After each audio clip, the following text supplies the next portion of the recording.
안녕히 예수님.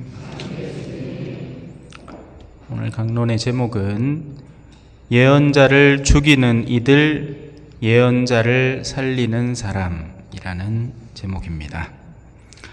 예언자는 이상한 헛소리를 해대는 사람이 아닙니다. 혹시 주변에서 만나봤는지는 모르겠는데요.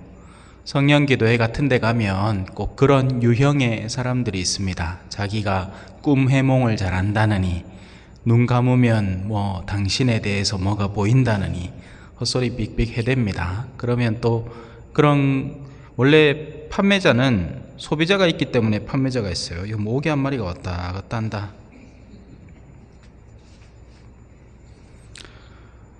원래 뭐든지 무언가를 제시하는 사람은 그걸 받아들이는 사람이 있기 때문에 그렇습니다. 아닌 게 아니라 일반 신자분들 중에서도 그런 이야기 듣는 거 좋아하는 분들 계시죠. 그냥 꿈 해몽 이야기라든지 신기한 기적 이야기라든지 무슨 치유 이야기라든지, 그래서 그런 것들을 만족시키기 위해서 이단자들이 탄생하는 겁니다. 성모님이 피눈물을 흘린다든지 그런 이야기를 자꾸 하는 거죠. 하지만 원래 오리지널 예언자는 그런 이상한 소리를 하는 사람이 아닙니다. 예언자는 간단해요. 하느님의 뜻이 무엇인지를 사람들에게 밝히 알려 전하는 사람을 말합니다. 그게 예언자입니다. 딴 게 아니에요. 예언자는 하느님의 뜻이 어디 있는지를 알고 그분이 무엇을 원하는지를 알아 사람들에게 전해주는 사람입니다. 우리는 구약에서 유명한 몇몇 예언자들을 만납니다. 대예언자, 소예언자 이렇게 구분하기도 해요. 이사야나 에제키엘이나 예레미야 이런 사람들은 대예언자. 예언서 길이 자체가 일단 기니까. 그리고 나머지 소예언자들로 구분을 합니다. 학술적인 구분인 거죠. 중요한 건 그런 게 아니에요. 사람이 중요한 게 아니라 예언의 직분이 중요한 겁니다. 예언을 하는 일, 예언의 행위, 예언의 직무 자체가 중요한 겁니다. 잊지 마세요. 그렇다면 이걸 어떻게 우리가 활용할 수 있느냐? 사실 여기 계신 모든 분들은 예언자입니다. 예언자의 직무를 갖고 있어요. 왜 그러냐? 우리가 세례를 받으면서 세례 안에 사제직, 왕직, 예언직을 선물 받기 때문에 그렇습니다. 왕직은 봉사하는 직분입니다. 다른 사람이 하기 싫어하는 거, 마치 이번 성모승천 대축일 준비하기 위해서 자 여러분들 함께 모여서 청소 도와주세요 했을 때 이 다른 사람들을 위해서 기꺼이 자기의 시간과 노력을 내서 봉사하는 분들, 왕직을 수행하는 사람들이죠. 집안의 가장으로서도 그리스도인의 왕직을 수행할 수 있습니다. 세속의 왕은 어떤 왕이에요? 갖다 두드리 패고 저 패고 위협하고 돈 안 준다 캐사고 이런 못된 짓 하는 게 세속의 왕이라면, 그리스도인의 왕인 아버지, 가장은 가정을 위해서 헌신하고 세심하게 보살피고 또 가족 구성원들이 쉽게 할 수 없는 일들을 자기가 도맡아서 어깨에 지고 메고 가는 겁니다. 책임져 주는 사람이 되는 거죠. 그런 게 왕직입니다. 이렇게 해설하면 시간이 없으니까, 사제직은 예식을 집전하는 것. 그래서 여러분들이 자기 전에 손주들 불러다가 얘들아 모여봐라, 우리 같이 기도하고 자자 하면 여러분들이 무슨 직분을 수행하는 거예요? 사제직을 수행하는 겁니다. 그렇다면 예언의 직분은 뭐겠습니까? 사람들에게 복음의 뜻을, 하느님의 뜻을 널리 알려주는 것. 그래서 예언을 한다는 것은 자녀들에게 신앙을 전해주는 것을 의미합니다. 현대에는 그게 잘 안 되고 있죠. 부모 세대는 그래도 아직 성당에 끼역끼역 나오기는 하는데, 자녀들은 공부한다는 핑계로, 직장 구한다는 핑계로 멀리 가서 이제 신앙이고 자시고 없습니다. 그죠? 지 먹고 산다고 바쁘다는 핑계로 그렇게 살아가죠. 예언을 한다는 것은 사제로서 신자들에게 하느님의 뜻을 밝혀주는 겁니다. 제가 최근에 들은 하나의 실례로 어떤 신부님은 강론 때 그냥 19절 하나 읽어주고 강론을 끝낸다네요. 안타깝습니다. 또 어떤 분들은 그러겠죠. 이 정치적인 시류에 사로잡혀가지고, 그죠? 정치적으로 일해야 된다. 온갖 뉴스 얘기만 잔뜩 하고 끝내버릴 수도 있겠죠.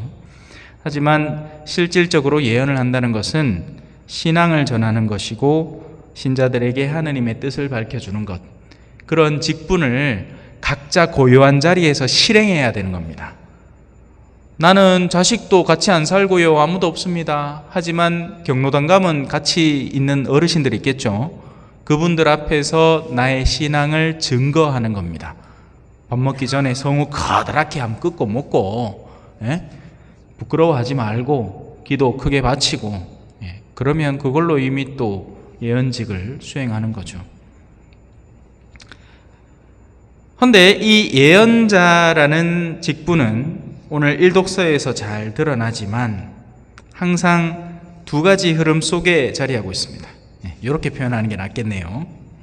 하나는 그 예언자의 입을 틀어막으려는 세력입니다. 내가 예언의 직분을 제대로 수행하고 있을 때는 항상 내 입을 틀어막으려는 세력과 마주하게 됩니다. 술에 찌든 이들에게 절제를 가르친다고 예를 들어 봅시다. 하느님의 뜻은 절제니까요. 그죠? 탐욕스러워하는 사람에게 그런 절제, 지나친 욕심 부리지 마라 이렇게 가르친다고 해봅시다. 그러면 그 사람들이 그 가르침을 전해주는 사람에게 아이고 고맙습니다. 내가 너무 잘못 생각하고 있었네요. 네, 오늘부터 술을 좀 줄이고 좀 정결하고 절제 있게 살겠습니다 하는 사람 얼마나 있을까요? 네가 뭔데 내한테 끼었나? 아이! 칼까이라, 그죠? 코가 삐뚤어져 가지고 내가 술을 묵기나 말기나 내 마음대로 하는 게지 네가 와! 칼까니, 그죠? 그런 거 자주 보죠. 못된 사람들은 좋은 말을 해준다고 해서 그 좋은 말을 수용하고 받아들이는 게 아니라 오히려 그걸 물어뜯고 이리때처럼 그 상대방을 공격하는 게 일상입니다. 자신의 내면이 어둠에 쌓여 있는 만큼 오히려 진리의 빛 앞에서 그들을 더 헐뜯고 비방하고 무고하고 하는 일들을 심심찮게 행하는 겁니다. 그게 세상의 이치예요. 그래서 예언자는 항상 이런 흐름과 함께 가야 하는 겁니다. 그리고 가능한 그런 말을 해주는 사람의 입을 틀어막으려고 할 거예요. 왜? 들을 때마다 내가 기분이 나쁘니까. 들을 때마다 내가 괴로우니까.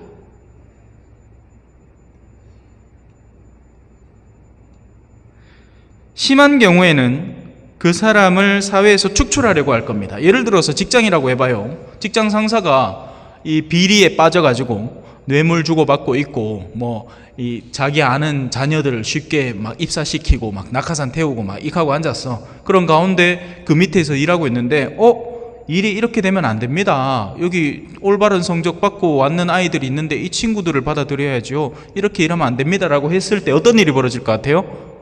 니 꺼져 해고야. 온갖 소소한 빌미 다 잡아가지고 말도 안 되는 이유를 들어가지고 너 나가 이렇게 할 거 아니에요. 그죠? 그런 일이 비일비재합니다.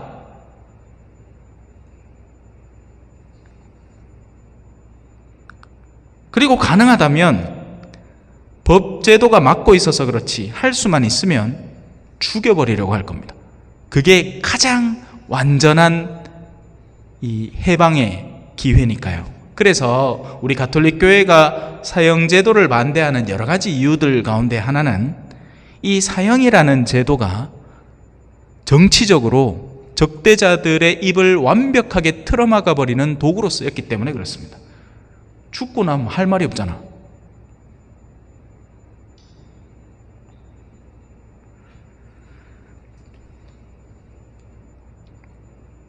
나에게 흠이 없으면 올바른 것을 말하는 이의 말이 나의 귀에 거슬리게 들릴 이유가 없습니다.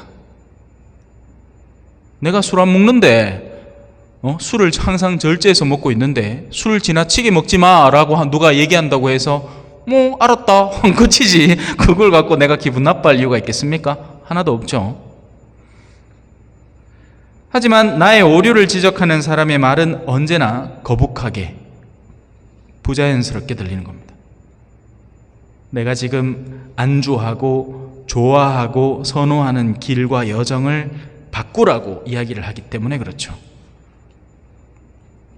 그래서 예언자 주변에는 언제나 그 예언자를 반대하는 세력이 있습니다. 그 사람이 똑바로 일하고 있다면 언제나 그런 세력과 마주할 수밖에 없습니다. 저도 그렇고 여러분 중에서도 이 예언자의 직분을 조금이라도 수행해 보겠다 하면 반대 세력이 나오는 거죠. 그래서 오늘 복음에 나는 불을 지르러 왔다, 내가 평화를 주러 온 줄로 아느냐? 아니, 만약에 너희가 나를 진정으로 받아들이면 심지어 집안 식구들마저도 갈라지게 된다. 왜? 자신의 내면에 품고 있던 그 방향성이 드러나기 때문에 그렇습니다. 같은 집안이라고 해서 같은 신앙을 나누라는 법은 없죠. 신앙은 DNA로 옮겨지는 게 아니잖아요. 신앙은 결국 자기 자신의 자유의지의 결과입니다. 그래서 부모의 신앙이 뜨겁다고 해서 자녀의 신앙이 자동으로 뜨거워지진 않아요. 신앙적 환경을 물려받을 수는 있죠. 집에서 같이 기도를 하면 그 기도하는 분위기를 물려받긴 하지만 결국 그 기도하는 분위기 속에서 신앙을 찾느냐 마느냐는 지가 결정하는 거예요. 이건 제가 제 이 고모들, 이모들 뭐 이렇게 봐도 알겠더라고. 외할아버지가 아무리 열정적인 신앙인이었다 하더라도 그 자녀 때 와서는 지가 찾아가는 거예요. 그 중에는 뭐 이상한 교회에 빠져드는 사람도 있고 별 희한한 망측한 짓을 하더라고. 저는 어릴 때는 외갓집에 가면 참 마치 우리 요셉 형제님이 우리 손주들 데리고 기도하는 거 맨키로 할아버지가 딱 중심 잡고 제일 앞에 딱 무릎 꿇고 앉아가 같이 저녁 기도하는 거야. 그러면 뒤에 고모들, 이모들, 뭐 외삼촌들, 뭐 그리고 우리 손주들 다 모여가지고 그냥 당연히 그렇게 하는 거예요. 그런데 그 중에 이제 신부된 건 내보이고 나머지 다 어디 됐겠습니까? 뭐 다 지가 이렇게 찾아갔지 뭐. 지 알아서 살라고. 그 중에는 뭐 냉담자도 있고 별 희한한 사람도 있고 뭐. 이게 마음대로 안 돼요. 이게 신앙이라는 게. 자, 이제 예언자를 반대하는 사람을 살펴봤으니 그럼 나머지는 뭐겠어요? 예언자를 돕는 사람도 있습니다. 이들은 예언자의 말이 진실되다는 것을 알고 있습니다. 자기 양심이 깨어있기 때문에 그렇죠. 비록 내가 부족하다는 건 이해를 해요. 하지만 저 말이 맞다는 건 압니다. 내가 부족해서 못 따라가고 있을 뿐 저 말이 틀리지는 않은 거예요. 이 반대편에 있는 사람은 저놈의 인간은 죽여야 되는 사람으로 바뀝니다. 왜? 내 욕구가 우선이기 때문에 내 욕구를 방해하는 모든 것을 다 죽여 없애려고 합니다. 하지만 예언자를 돕는 이들은 예언자의 말이 맞긴 맞는데 내가 아직은 많이 부족하기 때문에 안타까울 뿐, 하지만 그 사람 말이 틀린 건 아니에요. 그래서 어떻게든 내가 할 수 있는 범주 안에서 그 사람의 말을 따라서 살아보려고 노력합니다. 이게 아름다운 모습이죠. 이게 그렇게 못해서 못난 사람이 아니에요. 내가 할 수 있는 범주에서 어떻게든 그를 따라가려고 애를 쓰는 사람인 겁니다. 아름다운 모습이에요. 이들은 선과 악을 올바로 식별하고 있습니다. 무엇이 선인지 무엇이 악인지 알아요. 그냥 신부님이 시킨다고 다 신부님이 시키는 건 다 좋은 거 이렇게 넘어가지 않습니다. 예를 들어서 어떤 신부님이 새벽 2시에 집안 문을 꽝 차고 술상 차라 해. 근데 신부님이 왔기 때문에 이건 좋은 일이래. 아니거든요, 여러분. 그렇게 하면 안 되는 겁니다. 근데 우리는 옛날부터 그런 것들에 대해서 이 절제 없이 허용되어 왔던 거죠. 아이고, 우리 신부님 결혼도 뭐 하는데 술이라도 드셔야지. 그런 게 어디 있습니까?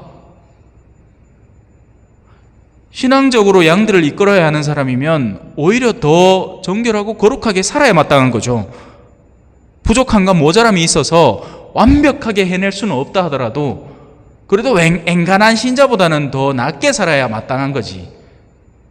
근데 옛날에는 안 그랬단 말이에요. 신부님이 고스톱 치마 같이 옆에 붙어가고 고스톱 쳐주고 새벽 2시까지 새벽 10시까지 그렇게 쳐주는 게 잘하는 거라고 생각해왔던 거예요.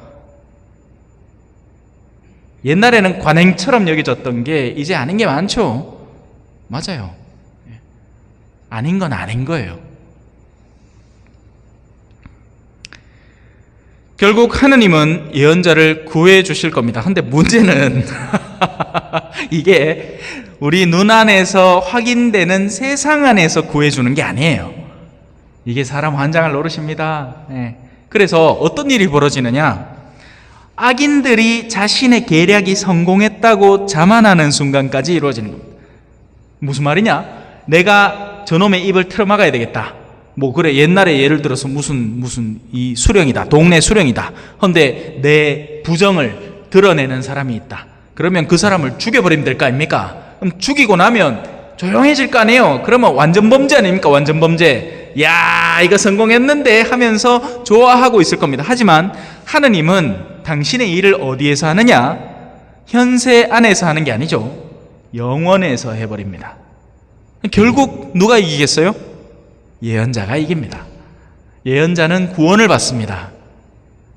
그리고 자신의 내면을 악으로 물들였던 사람은 자신이 본래 가야 하는 곳으로 가게 되겠죠. 이게 진리입니다.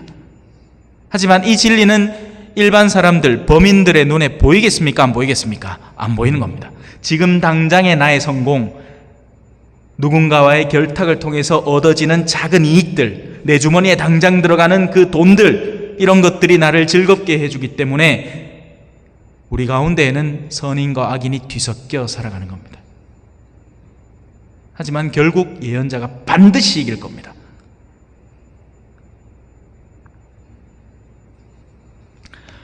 오늘 화답송의 한 부분입니다.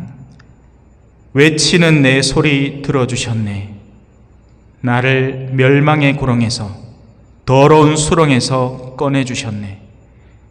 반석 위에 내 발을 세워주시고 발걸음도 든든하게 잡아주셨네.